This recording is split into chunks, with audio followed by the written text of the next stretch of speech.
Good morning. Okay, chapter 7 of Fudge and Mania by Judy Bloom, and the title of this chapter is The Best News of the Century. Mitzi was smaller than Fudge, with long hair tied in a ponytail. She wore a baseball glove on her left hand. Mrs. A introduced us to her as soon as we got to the house. "This is Fudge Feather," she said, "and this is his big brother." She put her finger to her mouth and paused. "Peter," I said, helping her out. "I don't know why people can always remember Fudge, but not my name." "Yes," Mrs. A said, "Peter Feather." "Feather is a funny name," Mitzi said. "Actually, it's Hatcher," I said, setting the record straight. "But I thought your uncle's name is Feather," Mrs. A said. "It is," Fudge told her. "His first name is Feather," I explained before things got more confused. "Feather Hatcher. Uncle Feather Hatcher." Mrs. A said, laughing. "I get it now. So you're the Hatcher boys, not the Feather boys." "That's right," I told her. "I like Feather better," Mitzi said. "And Fudge isn't a name. It's a candy." "It's a name too," Fudge told her. "Right, Pete?" "That's right," I said. "Doesn't he have another name?" Mitzi asked. "A real name?" "It's Farley," Fudge said. He stuck out his chin, daring her to say anything. "Farley?" Mitzi said, opening her eyes real wide. "That's a real name?" "Yes," Fudge said. "Grandma," Mitzi said, "is Farley a name?" "It's a beautiful name," Mrs. A said. "There was once a handsome movie star named Farley Granger." She closed her eyes and kind of sighed. Then she went into the house to get us a snack. Sheila went with her. As soon as they were gone, Mitzi got shy. She looked at the floor of the porch, then she looked at the ceiling. She socked her fist into her baseball glove to make the pocket deeper, but she didn't say a word. Fudge watched her and hummed a little tune. He didn't have anything to say either. I decided it was up to me to keep things going between them. So I said, "That's a good-looking baseball glove." "I call it my Mitzi," she said, hugging it to her chest. "Big gave it to me." "Who's Big?" Fudge asked. "My grandpa," Mitzi said. "Big Apfel." "Big who?" I asked. Sure, I'd misunderstood. "Big Apfel," she said again. I couldn't believe this. I kneeled beside her and spoke very softly. "Are you telling me your grandfather is Big Apfel, the baseball player?" Mitzi nodded. "I have his baseball card," I said. "I know his stats by heart." "You want to play in his game?" Mitzi asked. "His game?" I said. She nodded again. "We play every Sunday. You are saying that anyone who wants to play with Big Apfel can?" "Well, you have to pass the over-under test first." "What's the over-under test?" "You have to be over 4 and under 104. "And that's it?" I asked. "That's it." "Yoo-hoo!" I yelled, jumping so high I almost knocked over one of Mrs. A's hanging plants. "This is the best news I've heard in a long time." "It is it the best news of the century?" Fudge asked.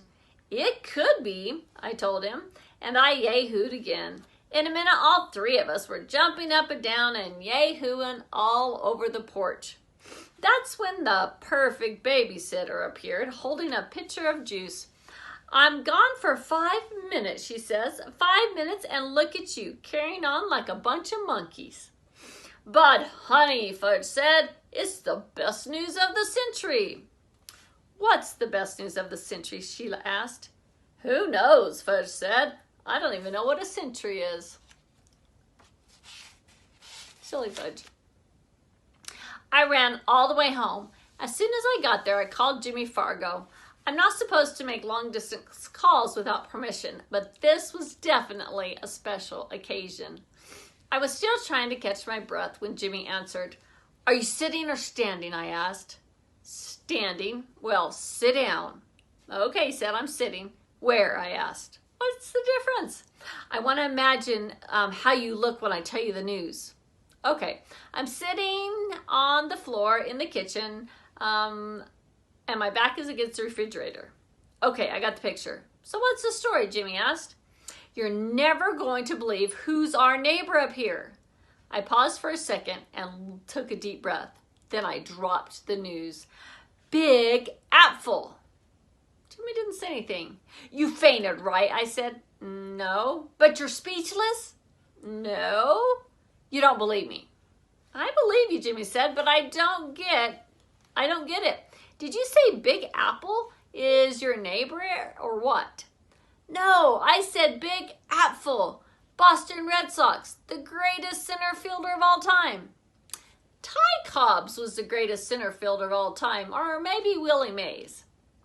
I wasn't going to argue with Jimmy. Instead, I explained that this was a chance for us to play ball with one of the greatest. I reminded him to bring his glove and his Met cap to Maine. Then I waited for him to say something. When he didn't, I asked, "Are you still there?" I strike out a lot, he finally said. Well, who doesn't? Probably Big Apple. We're not talking about a major league game. We're talking about your basic Sunday ball game. Speaking of basic, Jimmy said, how is it going with the Queen of Cooties? I hardly ever see her. She's got a job babysitting. That's a relief, Jimmy said. I didn't tell him who she was babysitting. I couldn't get to sleep. I couldn't get to sleep that night. I kept thinking about Jimmy and me playing ball on Big Apple's team. But that reminded me that Jimmy still doesn't know we're sharing a house with the Tubmans. I have to come up with a good excuse, and soon, or I'll never hear the end of it from him. I tossed and turned as Fudge babbled in his sleep. I gave him a kick and he rolled over. After a while, I got out of bed and tiptoed down the hallway to the bathroom. It's so quiet in the country and dark. In the city, it's never dark. You can always look out your window and see lights. It's never quiet either. You can hear the buzz of traffic even in the middle of the night. I used the toilet, then flushed. And that's when it came to me, the perfect excuse for sharing a house with the Tubmans. I flushed again and imagined myself telling Jimmy a long, sad story. I'd say, see, when we first got to Maine, we moved into this big old house. It had 7 bedrooms and 4 bathrooms, and you could see the ocean from every window. But unfortunately, there was a big problem. What problem, Jimmy would ask. Poison gas, I'd say. Poison gas in all the toilets. Green, steamy, gurgly stuff that bubbled up every time we flushed. Ooh, Jimmy would say, making a terrible face. Dad had to call the health inspector, I'd continue. She took one look and went nuts. This is a disaster, she would cry. This is a serious environmental disaster. So then what, Jimmy would ask, biting his nail. She condemned the place, even though she was sorry about ruining our vacation. She had no choice. The police came and boarded up the house. They nailed the sign over the front door. Warning, poison gas in toilets. Flush at your own risk. Wow, Jimmy would say, you're lucky to get out alive. I'd say, yeah, I know. A brilliant story, I told myself as I turned out the bathroom light. Jimmy's very big on environmental issues. He's got posters all over his room. Save the whales, save the dolphins, save the rainforest. So he'll understand that the Tubmans were just trying to save our vacation when they let us share their house.